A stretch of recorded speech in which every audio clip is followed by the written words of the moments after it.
Welcome to ஆரோஜி real estate. நாம் இந்த வீடியோவில் பார்க்க போகிற வீட்டடி மனை அமைந்திருக்கிற இடம் கோயம்புத்தூர் மாவட்டம், கோயம்புத்தூர் டு பொள்ளாச்சி தேசிய நெடுஞ்சாலையில் ஈச்சனாரி விநாயகர் கோயிலிருந்து 700 மீட்டர் தொலைவிலையும், போத்தனூர் செட்டிப்பாளையம் ரோட்டில் இருந்து 500 மீட்டர் தொலைவிலையும் தான் அமைந்திருக்கு.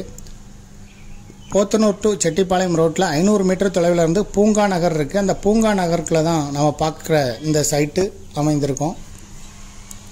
40க்கு 40 மேற்கு பார்த்து அமைந்திருக்கக்கூடிய சைட்டு. 40 அடி நீளம், 40 அடி அகலம், 3.25 சென்ட் இடம். DTCP approval site. ஒரு சென்ட்டுக்கு ஓனர் சொல்கிற விலை 12 லட்சம் ரூபாய். மொத்தமாக 3.25 சென்ட் இருக்குது. இது பக்கத்தில் கற்பகம் மெடிக்கல் காலேஜ் குடியிருப்புகளில் அமைந்த பகுதி தான். எல்என்டி ஐடி கம்பெனிஸ், வேறு சில ஐடி கம்பெனிஸ், ப்ரைவேட் ஸ்கூல்லாம் அமைந்திருக்கு. இதை விருப்பப்படுறவங்க டிஸ்கிரிப்ஷனில் இருக்கக்கூடிய வாட்ஸ்அப் நம்பருக்கு இந்த வீடியோவை ஃபார்வர்ட் பண்ணி எங்களை தொடர்பு கொள்ளுங்கள். மேலும் இதுபோல் உங்களுடைய ப்ராப்பர்ட்டியை சேல் பண்ணணும், லீஸுக்கு கொடுக்கணும்னா ஆரோஜி ரியல் எஸ்டேட்டை தொடர்பு கொள்ளுங்கள். மீடியேட்டரே இல்லாமல் நீங்களே சேல் பண்ணனா கூட விளம்பர உதவிகளுக்கு கூட எங்களை நீங்கள் தொடர்பு கொள்ளலாம். தேங்க்யூ ஃபார் வாட்சிங்.